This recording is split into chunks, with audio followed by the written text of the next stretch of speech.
Versus two great empires. Abu Bakr रज़ी अल्लाह तआला अन्हु की खिलाफत में मुसलमानों ने उनके जनरल खालिद बिन वलीद की लीडरशिप में पर्शियन एम्पायर के बहुत ही इंपॉर्टेंट प्रोविंसेस को फतह कर लिया था। लेकिन पर्शियन एम्पायर का बादशाह अब तक मुसलमानों को एक सीरियस थ्रेट नहीं समझ रहा था।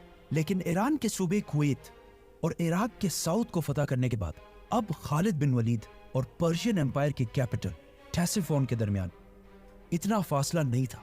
मुसलमान पर्शियन एम्पायर की पहली फौज को वलाजा में हराने के बाद पर्शियन एम्पायर के इंपॉर्टेंट प्रोविंस।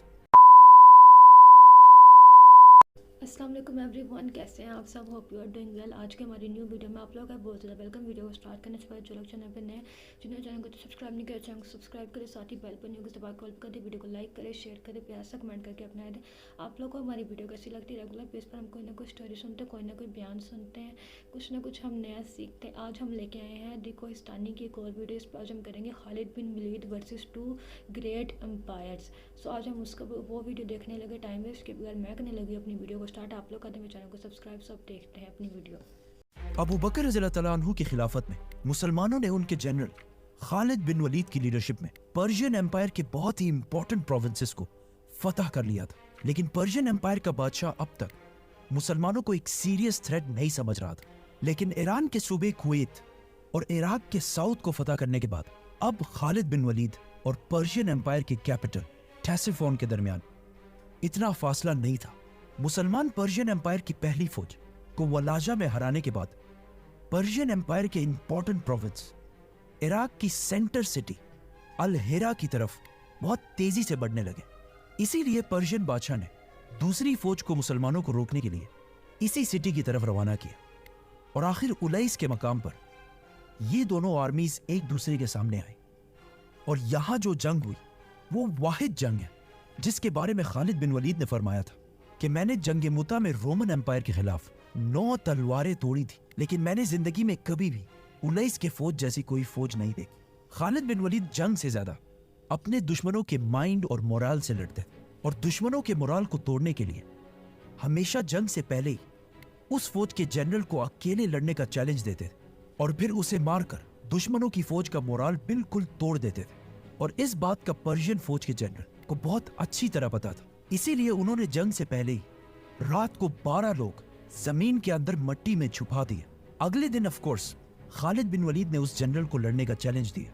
उनका जनरल अकेले फौज से इस साइड से आ गया है और कहा वहां नहीं यहां लड़ेंगे। खालिद बिन वलीद भी वहां गए और लड़ाई शुरू हुई।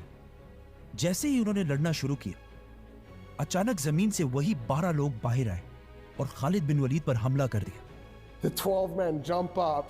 Now, एक तरफ 13 लोग और दूसरी तरफ सिर्फ एक, लेकिन सिर्फ एक और मुसलमान की मदद से वही हुआ जो होना था। खालिद बिन वलीद ने इन सारों को खत्म कर दिया। And the 2 men murder the 13 Persians. And then they destroy the Persian army. और एक बार फिर पर्शियन फौज का जनरल मारा गया और इसी के साथ दोनों फौजों ने एक दूसरे पर हमला कर दिया और बहुत सख्त जंग के बाद आखिर पर्शियन फौज जंग छोड़कर भागने लगी और मुसलमानों ने उनकी इस फौज को भी क्रश कर दिया। इस जंग के बाद एक बहुत ही अजीब सा वाकया भी पेश आया कि पर्शियन फौज के एक जनरल जो अरेस्ट हो चुका था उसने आके खालिद बिन वलीद को बताया कि हमारे एम्पायर पर्शियन एम्पायर में ये बात बहुत मशहूर हो गई है कि एक दिन किसी जंग के दौरान आपकी तलवार टूटने के बाद अचानक आसमान से खुदा की तरफ से आपके लिए एक तलवार उतरी, इसीलिए आपको सैफुल्लाह अल्लाह की तलवार कहा जाता है। जिस पर वहां खड़े सारे मुसलमान बहुत हंसे। लेकिन इससे यह अंदाजा लगाया जा सकता है कि पर्शियन एम्पायर की पब्लिक में खालिद बिन वलीद का खौफ किस हद तक फैल चुका था। इस जंग के बाद अल हिरा सिटी के साथ साथ पर्शियन एम्पायर के इस इलाके के बहुत सारी सिटीज ने मुसलमानों के सामने सरेंडर करना शुरू किया। पर्शियन एम्पायर पर हमला करने से पहले अबू बकर रज़ी अल्लाह तआला अन्हु ने खालिद बिन वलीद को वही इंस्ट्रक्शंस दिए थे जो इससे पहले हमेशा रसूलुल्लाह सल्लल्लाहु अलैहि वसल्लम दिया करते थे कि किसी भी बच्चे बूढ़े औरत पर अंडर एनी सर्कमस्टांसेस हाथ नहीं उठाना और कोई दरख्त भी नहीं काटना और किसी से कोई चीज नहीं छीनना। इन्हीं प्रिंसिपल्स को सामने रखकर खालिद बिन वलीद ने पर्शियन एम्पायर्स के इन सारे इलाकों को फतह करने के बाद उस इलाके की सारी प्रॉपर्टीज वहां की लोकल आवाम को वापस कर दी और इंसाफ जस्टिस का एक जबरदस्त निजाम बनाया जिसमें उन्होंने सारों के सामने पर्शियन एम्पायर के ताकतवर लोगों को आम लोगों की तरह सजाएं दी और सूद का निजाम भी खत्म कर दिया। मतलब खालिद बिन वलीद जैसे ही किसी सिटी को फतह कर उस सिटी की इकोनॉमी खराब होने के बजाय और स्ट्रांग होने लगती थी। और खालिद बिन वलीद ने अपनी फौज को स्ट्रांग करने के लिए जो टैक्स जजिया यहाँ की आवाम पर लगाया वो उस टैक्स से बहुत कम था जो इससे पहले यहाँ की आवाम पर्शियन बादशाह को भेजा करती थी। ये सब देखकर पर्शियन आवाम बहुत हैरान थी। इसीलिए जो सिटीज इससे पहले मुसलमानों से आखिरी दम तक लड़ती थी, आहिस्ता आहिस्ता सिर्फ थोड़ी सी लड़ाई के बाद मुसलमानों के सामने सरेंडर करने लगी और जजिया टैक्स खुशी से देने लगी। अब खिलाफत राशिदा पर्शियन एम्पायर से इस सारे इलाके को फतह कर चुकी थी। यहाँ तक मुसलमान साल 633 के जुलाई के महीने में पहुंचे थे और जुलाई से लेकर सितंबर तक अगले 3 महीने तक मुसलमानों और पर्शियंस के दरमियान कोई भी लड़ाई नहीं हुई, क्योंकि खालिद बिन वलीद इन नए इलाकों में इस्लामिक लॉज कायम करने में बिजी थे और पर्शियन बादशाह दूर दराज से नई फौज जमा करने में बिजी थे। अब जब यहाँ पर्शियन एम्पायर में हालात थोड़े कंट्रोल होने लगे तो मदीना में मुसलमानों के खलीफा अबू बकर रज़ियल्लाहु तआला अन्हु ने सहाबा की एक हाई लेवल मीटिंग बुलाई जिसमें उमर, अली और उस्मान जैसे बड़े बड़े सहाबा मौजूद थे। लेकिन इस बार ये मीटिंग पर्शियन एम्पायर के बारे में नहीं बल्कि रोमन एम्पायर के बारे में थी कि कहीं रोमन एम्पायर इन हालात का फायदा उठाकर मुसलमानों पर हमला ना कर दे। इसीलिए इस मीटिंग में अबू बकर रज़ियल्लाहु तआला अन्हु ने एक फैसला किया कि बहुत तेजी से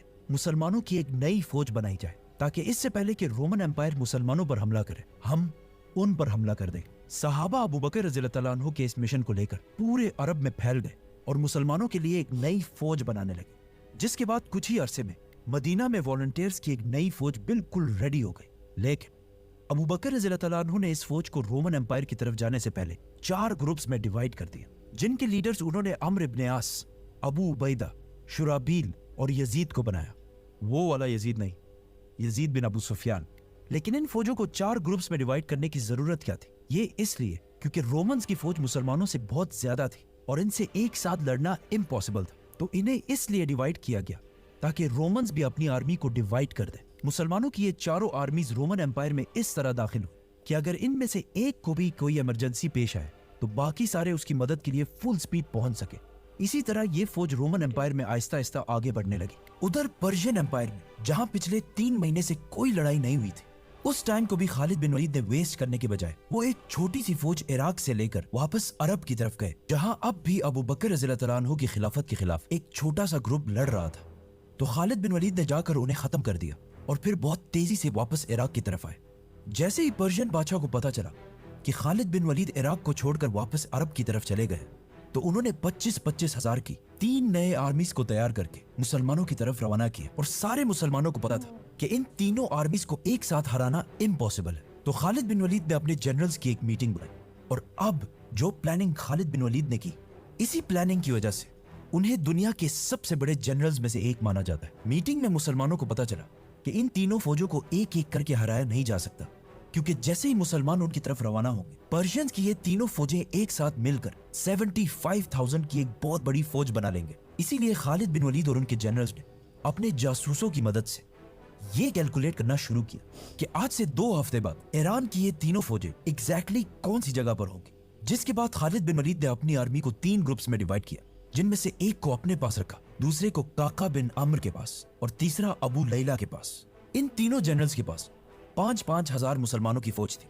खालिद बिन वलीद ने बाकी 2 जनरल्स को ऑर्डर दिया कि आज से 2 हफ्ते बाद हम तीनों फौजें एग्जैक्टली इस टाइम पर और इस जगह पर इस इलाके में मिलेंगे और फिर एक साथ 3 साइड से हमला करेंगे। ये तीनों फौजें मेन रोड से तो ईरान की आर्मी की तरफ नहीं जा सकती, इसीलिए टाइम और जगह फिक्स करने के बाद ये तीनों फौजें इराक के मेन रास्तों को छोड़कर जुलाई के महीने में इराक के गर्म डेजर्ट की तरफ गई और हर एक की नजर से बिल्कुल गायब हो गई। जिसके बाद अगले 2 हफ्ते तक पूरे इराक में किसी को पता नहीं था कि मुसलमानों की फौज आखिर गए कहां। और अचानक 2 हफ्ते बाद उसी रात एग्जैक्ट उसी टाइम पर और एग्जैक्ट उसी लोकेशन पर खालिद बिन वलीद अपने 5,000 फौज के साथ खड़े थे। तो उन्होंने एक छोटी सी आग लगाकर सामने वाले पहाड़ की तरफ इशारा किया और दुआ की कि काश वो फौज भी एग्जैक्ट टाइम पर वहां पहुंच चुकी हो, क्योंकि अब यहाँ से वापस जाना इम्पॉसिबल था। और कुछ देर बाद काका बिन अम्र की दूसरी फौज ने भी आग जलाई और इसी तरह तीसरी फौज ने भी इशारा दिया, which means बगैर किसी मोबाइल या किसी राब्ते के ये तीनों फौजें उसी एग्जैक्ट टाइम पर उसी जगह पर मौजूद थी। अब जब सारी आर्मीज प्लान के मुताबिक पहुंच चुकी थी तो खालिद बिन वलीद ने हमले का हुक्म दिया। मुसलमानों की फौजों ने पर्शियंस पर 3 तरफ से हमला करके हजारों लोगों को बिल्कुल क्रश कर दिया और पर्शियंस की ये पहली फौज खत्म हो गई। लेकिन इतनी बड़ी फतह के बाद भी मुसलमानों ने सेलिब्रेट करने की बजाय दोबारा रात को मीटिंग बुलाई और अगेन ये कैलकुलेट करना शुरू किया कि पर्शियंस की दूसरी फौज आज से 3 दिन बाद एग्जैक्टली कौन सी जगह पर होगी। और ये कैलकुलेट करने के बाद मुसलमानों की तीनों फौजें इराक के डेजर्ट में बिल्कुल गायब हो गई। और 3 दिन बाद दोबारा खालिद बिन वलीद ने देखा कि मुसलमानों की तीनों फौजें एग्जैक्ट उसी टाइम पर उसी लोकेशन पर मौजूद है, जिसके बाद खालिद बिन वलीद ने तीनों फौजों को हमला करने का हुक्म दिया। और फिर इस फौज के साथ भी वही हुआ जो होना था, और इस तरह पर्शियंस की दूसरी फौज भी खत्म हो गई। और अगेन खालिद बिन वलीद ने जनरल्स की दोबारा मीटिंग बुलाई, सारों ने फिर से तीसरी फौज की कैलकुलेशन की और एक बार फिर मुसलमानों की ये तीनों फौजें डेजर्ट में बिल्कुल गायब हो गई। और इस तरह मुसलमानों ने तीसरी फौज को भी खत्म कर दिया। अब यहाँ पे एक बहुत बड़ा मसला ये हुआ कि खालिद बिन वलीद जब तीसरी फौज को क्रश कर रहे थे, उस फौज के दरमियान कुछ नए मुसलमान भी थे जो इस जंग में सारे मारे गए। इस बात की खबर जब मुसलमानों की कैपिटल मदीना पहुंची तो हजरत उमर रज़ी अल्लाह तआला अन्हु खालिद बिन वलीद पर बहुत गुस्सा हुआ। लेकिन हजरत उमर रज़ी अल्लाह तआला अन्हु के खलीफा बनने के बाद इस इंसिडेंट और कुछ और इंसिडेंट्स की वजह से खालिद बिन वलीद जैसे अजीम जनरल को उनकी पोजीशन से हटा दिया, जिसे हम एक्सप्लेन करेंगे तो सब्सक्राइब। इन फौजों को खत्म करने के बाद मुसलमान सीधा फिराज की तरफ रवाना हुए। ये सिटी बहुत ही इंपॉर्टेंट थी क्योंकि ये दोनों सुपर पावर्स रोमन और पर्शियन एम्पायर के बिल्कुल सेंटर में बॉर्डर सिटी थी। और मसला ये था कि यहाँ पर पर्शियंस और रोमन्स दोनों की बहुत बड़ी फौज आबाद थी। ये उसी तरह का इलाका था जिस तरह आज पाकिस्तान और इंडिया के दरमियान वाघा बॉर्डर है।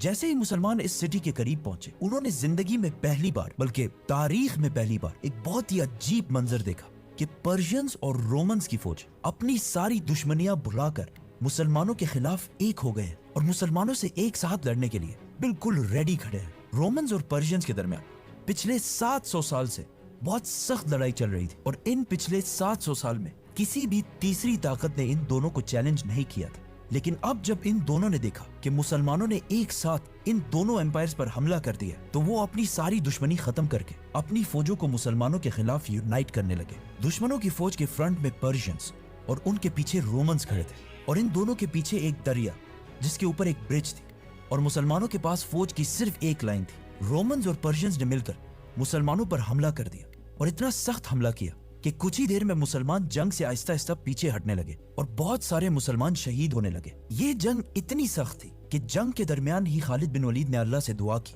ए अल्लाह, अगर आज तूने मुसलमानों को फतह दे दी तो मैं किसी भी और जंग से पहले मक्का जाकर हज करूंगा, क्योंकि ये जंग ऐसी हालत तक पहुंच चुकी थी कि यहाँ से निकलना इम्पॉसिबल था। और इसी के साथ जीत की एक आखिरी अटेम्प्ट करने के लिए खालिद बिन वलीद ने अपने साथ वाले घोड़ों को जंग से दूर जाने का हुक्म दिया और कहा कि जंग से पहले बहुत दूर जाकर वापस पलटो और फिर डायरेक्ट हमला मत करना, बल्कि पहले दूर जाकर उस ब्रिज तक पहुंचो जो रोमन्स के पीछे थी और फिर वहां से दोबारा इस तरीके से रोमन्स पर पीछे से हमला करना कि रोमन्स और पर्शियंस को लगे कि पीछे से मुसलमानों की एक बहुत बड़ी फौज पहुंच चुकी है। जैसे इस फौज ने पीछे से रोमन्स पर हमला किया तो रोमन्स जंग छोड़कर हर तरफ भागने लगे, क्योंकि खालिद बिन वलीद ने इससे पहले ही फरमाया था कि पर्शियंस के मुकाबले रोमन्स काफी कमजोर लोग हैं। जब रोमन्स जंग छोड़कर हर तरफ भागने लगे तो पर्शियंस का भी सारा हौसला टूट गया और वो भी जंग छोड़कर भागने लगे और इस तरह अल्लाह ने खालिद बिन वलीद की दुआ कबूल कर ली और मुसलमान जंग जीत गए। लेकिन अब खालिद बिन वलीद को भी अपना वादा पूरा करना था, इसीलिए उन्होंने अपनी फौज को इस सिटी से वापस अल हिरा सिटी की तरफ जाने का हुक्म दिया और खुद इस फौज के बिल्कुल पीछे चलने लगे। जैसे ये फौज थोड़ी आगे चली गई, खालिद बिन वलीद बगैर किसी को बताए सिर्फ कुछ और साथियों के साथ इराक के डेजर्ट की तरफ से फुल स्पीड मक्का की तरफ जाने लगे, क्योंकि ये दिन बिल्कुल हज के दिन थे। रास्ते में खालिद बिन वलीद बहुत ही कम आराम और बहुत ही कम खाने के साथ फुल स्पीड मक्का पहुंचे और मक्का पहुंचते ही अपना चेहरा छुपाकर हज करके वापस घोड़े पर चढ़े और सीधा वापस इराक की तरफ चलने लगे। जैसे ही वो वापस इराक पहुंचे, उन्होंने देखा कि मुसलमानों की फौज अब उस सिटी पहुंच रही है और इस तरह बगैर किसी को पता चले खालिद बिन वलीद ने अपना वादा भी पूरा कर लिया। लेकिन अबू बकर रज़ी अल्लाह तआला अन्हु की इंटेलिजेंस एजेंसी बहुत ही ज्यादा स्ट्रॉन्ग थी और उन्हें कुछ ही दिनों में खालिद बिन वलीद के सीक्रेट हज का पता चल गया और उन्होंने खालिद बिन वलीद को लेटर भेजा कि बगैर पूछे आइंदा ऐसा कभी भी नहीं करना। अब मुसलमानों की इस एम्पायर खिलाफत राशिदा के बॉर्डर्स बहुत फैल चुके थे और एक साथ मुसलमान 2 बड़े सुपर पावर्स के साथ लड़ रहे थे और ये सारी प्लानिंग मदीना जैसी एक छोटी सी सिटी से हो रही थी। इन सारे जंगों की प्लानिंग मदीना में बैठे बड़े बड़े सहाबा कर रहे थे। मदीना में अबू बकर रज़ी अल्लाह तआला अन्हु ने देखा कि पर्शियन एम्पायर में तो खालिद बिन वलीद जैसे जनरल की वजह से सब कुछ अंडर कंट्रोल है, लेकिन इससे बहुत दूर रोमन एम्पायर मुसलमानों की फौजों को बहुत मुश्किल पेश आ रही। इसीलिए उन्होंने खालिद बिन वलीद की तरफ एक लेटर भेजा जिसमें उन्होंने खालिद बिन वलीद को ऑर्डर दिया पर्शियन एम्पायर में अपनी सारी एक्टिविटीज खत्म करके अब रोमन एम्पायर की तरफ जाओ, क्योंकि अब बारी रोमन एम्पायर की। सब्सक्राइब। सो जी फ्रेंड्स, ये थी हमारी आज की वीडियो जिसमें हमने Khalid bin Walid versus two great empires को देखा, जिसमें खालिद बिन वलीद ने इतनी दो बड़ी जो उनसे एम्पायर्स हैं उनसे जंग की, और किस तरीके से आखिरी टाइम पे उन्होंने अल्लाह से दुआ भी की कि अल्लाह ताला अगर मैं ये जंग जीत जाऊँ तो मैं हज भी करूँगा, और किस तरीके से वो बिना किसी को बताए हज का वादा पूरा करने भी गए। तो ये थी हमारी आज की वीडियो। इसलिए एक इस चीज़ से पॉइंट बनते हैं कि अपना जब भी जो कोई चीज़ मांगो ना, पूरी नीयत से मांगो, वो रब फ़ौरन से अता करता है। सो ये थी हमारी